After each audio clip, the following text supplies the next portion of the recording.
Everybody, happy Mother's Day. Give mother the gift of fat stripes in the lawn. Hope everybody's doing good. I'm doing great. Just a quick check-in for you. We're gonna do a little, it's starting to rain. We're gonna do a quick mow and maybe a weed whack. We edged last week, so we'll see what we need to do this week. The weather here has been warm. We got some much needed rainfall 2 days ago. I had almost 2 inches, like 1 3/4 in my gauge here, which helped out tremendously. And there's something going on in the lawn that I want you guys to see. So walk with me and we're gonna check this out. It's gonna answer a lot of questions you may have. I wanted to show you our bearded irises have bloomed, and these smell just like root beer. So this is the tallest they've ever been. I've been hitting this whole bed with fertilizer every time I fertilize the lawn. Our containers are looking good. I went to a local landscape store, which if you check out my shorts, you'll see a short of it. And I picked up a hibiscus for my wife for Mother's Day because she loves hibiscus. But here's what our containers are looking like. So it's looking good. So let me show you what's going on in the lawn. You see this? A lot of people are going to ask, you know, what's going on in my lawn? Why is my lawn, what is this? What do I do? Your lawn's going to seed, and it's perfectly normal. Your lawn going to seed is a telltale sign that your lawn is doing good and it's getting everything that it needs. It wants to reproduce. It wants to flower. Even though it's not the traditional flower that would come to mind, this is how this plant flowers. And there's probably some POA in this grass. Let's be real. Some of this is probably POA flowers, POA seeds, but these seeds are not viable. They will not produce more grass. That's a myth. They're sterile. So here's a good patch of it right here. And your lawn is going to look kind of gross as it seeds because these are very thick stalks. So just know that your lawn might look a little bit rough when you cut it, and just keep your blade sharp and do what you got to do. But the biggest thing you want to do is you want to mow. You want to cut these seed heads off, because right now this grass is taking all of its energy and it's forcing all that energy and photosynthesis and sugars it's producing into seeds, and we don't want that. We want it to be forced into the regular part of the plant. So keep cutting the seeds off, keep doing that, and you'll be good.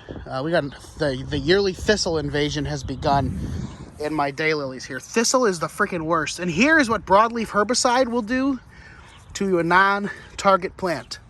It hit the daylilies as I was spraying. But I don't like that this thistle comes back every year. But thistle's a prolific grower with ridiculous root systems, and it's awful. So in my short, I also teased something that we did, an addition to the lawn, if you will. Well, 2 things real quick. Since we last spoke, I added the New Guinea impatiens and the hanging baskets to the yard. And I had a subscriber or a commenter ask me to keep you guys posted on how our pots are looking. So our lantana is looking insane over here. Look at that. Isn't that beautiful? Rose bushes are starting to take off. I'm going to cut off that one stem that's not really doing much of anything over there. And our Russian sage is looking good, as well as our rosemary. And everything looks really nice. I'm going to trim up these, I think these are dwarf Japanese cypresses or something. Birch tree is in full bloom. Looking good. I've been trying to water that. Holy ants in the hummingbird feeder. That's not good. How is that happening? Anywho, birds are happy, and we're just doing our thing. So let me take you around back real quick and show you what we added to the backyard. We made a raised garden bed. So it's 2x6s with 4x4 posts. We had to do a little bit of digging to get it to be level, but that's it. I want to give a huge thanks to my neighbors, Wayne and Michelle.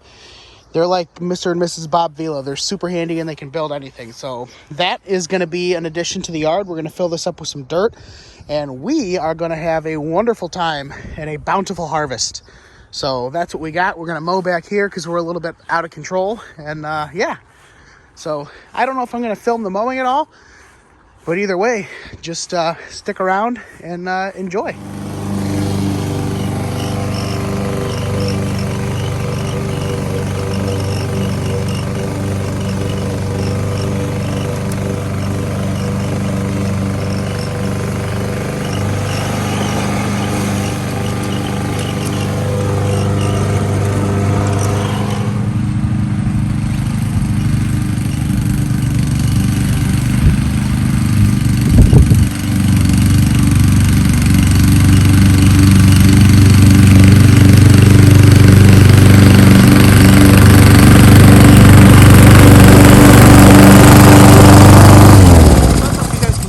not.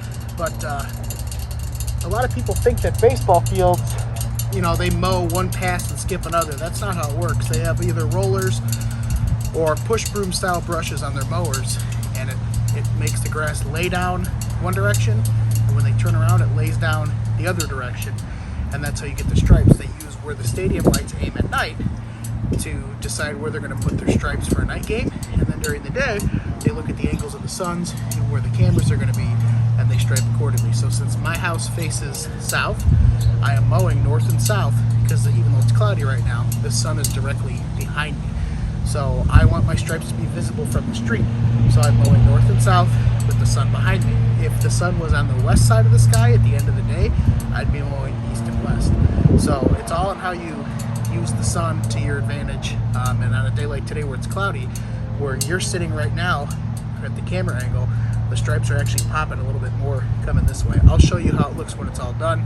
So that's how it works. This is the Toro lawn striping system. You attach the handle to your mower and you fill the roller up with dry sand, and what it's doing is it's laying the grass down this way on my north passes, and on my south passes it's laying it down this way, and that's what makes the stripes. So hope you guys are kind of grasping it as I go. But it's pretty cool, and it's not that expensive to do. You can make your own homemade ones as well, but since I'm bougie and extra, I went with a legit one. So hopefully that's making sense to you.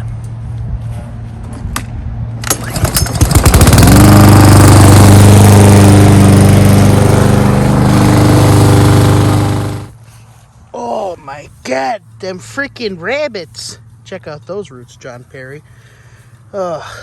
Easiest way to fix this, if you can catch it early enough, is to move the grass back here and start working the dirt. Hey, there's some fertilizer. Move the dirt.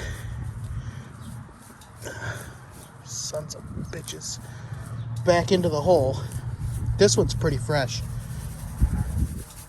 See, they like a nice, thick, dense turf canopy to build their nest so that predators can't see them.